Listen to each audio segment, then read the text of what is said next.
सोबत असेल जाणीव। रोखोक बातम्यांसाठी पाहत राहा जाणीव मराठी। होऊ दे जाणीव। लाईक करा, शेअर करा आणि सबस्क्राइब करा आपल्या हक्काचे चॅनल जाणीव मराठी।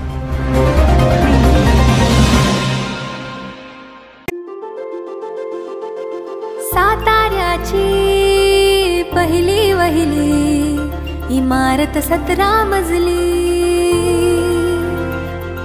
साताऱ्याची ओळख ठरणारी लँडमार्क टॉवर्स आहे सजली। नव्या बदलत्या साताऱ्याची ओळख 17 मजली। 17 मजली? हो, 17 मजली।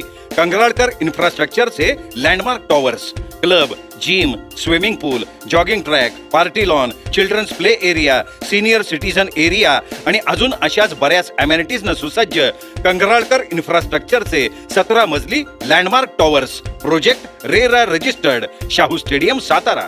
बुकिंगसाठी संपर्क 90 118 90 118। निश्चितपणानं सर्वांना जय मराठा। निश्चितपणानं हा जो निर्णय जो आहे तो स्वागतार्ह आहे। अरे या सभा झाली पाहिजेत, गरजवंत मराठ्यांची सभा ही साताऱ्यात झाली पाहिजे ही आमची भावना होती। ती मसनवट्यात जरी सभा घेतली तरी त्या सभेसाठी आम्ही निश्चितपणानं तीच तयारी करणार आहे। अरे हा सभा जागेचा इश्यू नाही आहे, तरी ही सभा इथं होणं आणि गरजवंत मराठ्यांचा आवाज प्रत्येकापर्यंत जाणं ही महत्त्वाचं होतं। ती या माध्यमातून होते, त्या माध्यमातून संपूर्ण शहराचं किंवा संपूर्ण जे काही जिल्ह्याचं जे आहे ते एकमत होते, हे चांगली गोष्ट आहे। आणि यातून हेच चित्र दिसावं आणि कोण जे काही लुंगे जे सांगत असतील ना की आम्ही याच्यासाठी ते शिवतीर्थ बंद करतो विणतो, तर त्यांना आमचं म्हणजे यातनं आम्हाला इशारा देण्याची सुद्धा इच्छा नाही आहे। कारण का ते त्या लेवलचे पण नाही आहेत। मग तरीसुद्धा आम्ही त्यांना सांगू इच्छितो की या अशा पद्धतीनं काही झालेलं नाही, तर आम्ही त्या ठिकाणचं पावित्र्य भंग होऊ नये। इथनं पुढं जे काय म्हणजे इतर ज्या काही गोष्टी होत्या त्या होऊ नयेत यासाठी आम्ही ते 2 पावलं मागं एवढ्यासाठीच की आमचं सर्व समाज बांधवांचं जे इच्छा आहे निश्चितपणानं तिथं छत्रपतींच्या पेक्षा कोणी मोठा नाही, या आमची सुद्धा भावना आहे। आतापर्यंत तिथं कोणत्याही सभा किंवा कुठले कार्यक्रम झाले नाहीत। इथून पुढं सुद्धा त्याचं पावित्र्य ज्या आजूबाजूच्या गाड्या बिड्या लागतात त्या सुद्धा सगळ्या बंद करून त्याचं पावित्र्य जास्तीत जास्त कसं वाढवता येईल त्यासाठी सुद्धा मराठा समाज हा सातारचा मराठा समाज त्यासाठी सुद्धा काम करेल। आणि हे सर्व करत असताना तेवढ्यासाठीच आम्ही ती सभा या ठिकाणावरून गांधी मैदानावर घेण्याचा जो स्वागतार्ह निर्णय सर्वानुमते जो घेतलेला आहे त्याला आमचं पूर्णपणे समर्थन आहे। याच्यात संपूर्ण परवानग्या जरी मला मिळाल्या असल्या तरी त्या जागेच्या तरीसुद्धा त्या आम्ही पुष्पांड करून त्या गांधी मैदानाच्या करून घेतो। याच्याबद्दल काही दुमत कुणी काय करण्याचं किंवा हे करण्याचं काही कारण नाही। चला आम्ही सर्व समन्वयक या ठिकाणी बसलो आणि जे आमचं शिवतीर्थ आहे की जे तमाम सातारकरांचंच नव्हे तर महाराष्ट्रातलं ते खरं तर आमचं हृदय आहे। आणि या ठिकाणी जरांगे साहेबांची सभा व्हावी आणि त्याला जागा व्यवस्थित असावी असा एक विषय होता। त्यामुळे ही जागा वगळून आम्ही स्वागताची जी सभा घेतलेली आहे ते आम्ही राजवाड्यावर घेतलेली आहे।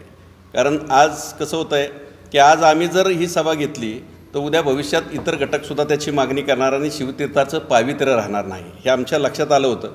आणि जनतेचा एकंदरीत जर कानोसा घेतला तर निश्चितपणानं ही सभा दुसऱ्या ठिकाणी व्हावी अशी जनतेची भावना होती आणि तीच भावना आमच्या सर्व समन्वयकांची होती। त्यामुळे ही सभा आम्ही आता राजवाड्यावर घेतलेली आहे, गांधी मैदानावर घेतलेली आहे। आणि पुढच्या काळात आम्ही नियोजनासाठी बसलो। आम्ही अल्पावधीसुद्धा यापूर्वीसुद्धा नियोजनं केलेली आहेत। मोर्चाची नियोजनं साताऱ्यात जी झाली ती यापूर्वी कुठेही झाली नसतील एवढ्या अल्पावधीत झालेलं आहे। याच पद्धतीनं साताऱ्यात सगळं हे नियोजन होईल आणि भव्य सभा म्हणजे खासदार श्रीमंत छत्रपती उदयनराजे भोसले असतील किंवा आमदार श्रीमंत छत्रपती शिवेंद्रसिंहराजे भोसले असतील, ह्या दोघांचा ह्या सभेंना विरोध नाही अजिबात। म्हणजे आज जो जनमानसात काहीतरी थोडासा संभ्रम निर्माण झाला हा अत्यंत चुकीचा आहे। अजिबात कुठल्याही प्रकारचं त्यांचा विरोध नाही हे आम्ही ठामपणे सांगतो। फक्त ह्या दोघांचं म्हणणं असं होतं की राजधानी साताऱ्यातली जी सभा आहे ही सभा राज्याला दिशादर्शक झाली पाहिजे। कारण ह्या शिवछत्रपतींचा जिल्हा आहे आणि ह्या जिल्ह्यात जी सभा होणार आहे ती निश्चितपणानं भव्य दिव्य आणि अशी जोरदार झाली पाहिजे अशी दोघांचीही भावना होती आणि त्या पद्धतीने त्या सभेचं आम्ही आयोजन केलं होतं आणि करायचं होतं. फक्त आता जरांगे पाटील साहेबांना जलमंदिर आणि सुरुची बंगल्यावर दोघांनाही भेट देणार आहेत, दोन्ही ठिकाणी जाणार आहेत. तर जाता जाता स्वागताची सभा कुठं घ्यायची तर शिवतीर्थावर न घेता आम्ही राजवाड्यावर त्याचं आयोजन करतो आहे. आणि जी सभा पुढच्या महिन्यात होईल ती निश्चितपणानं राज्याला दिशादर्शक होईल. जर जोपर्यंत शासनानं तोपर्यंत जर आरक्षणाचा मराठ्यांचा जर मुद्दा जो तो प्रश्न आहे तो जर निकाली काढला तर आम्ही स्वागताची भव्य अशी विजयोत्सव सभा घेऊ.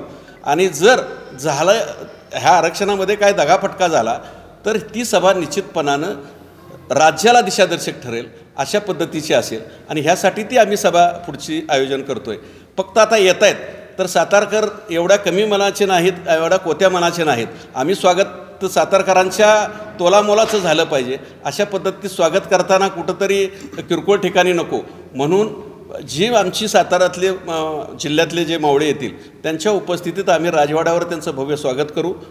ते जलमंदिराला भेट देतील, भवानी मातेचं दर्शन घेतील, त्यानंतर सुरुची बंगल्यावर आमदार साहेबांशी चर्चा करतील, त्यांचीही भेट घेतील आणि त्यानंतर जरांगे पाटील साहेब हे मेढ्याच्या सभेसाठी रवाना होतील.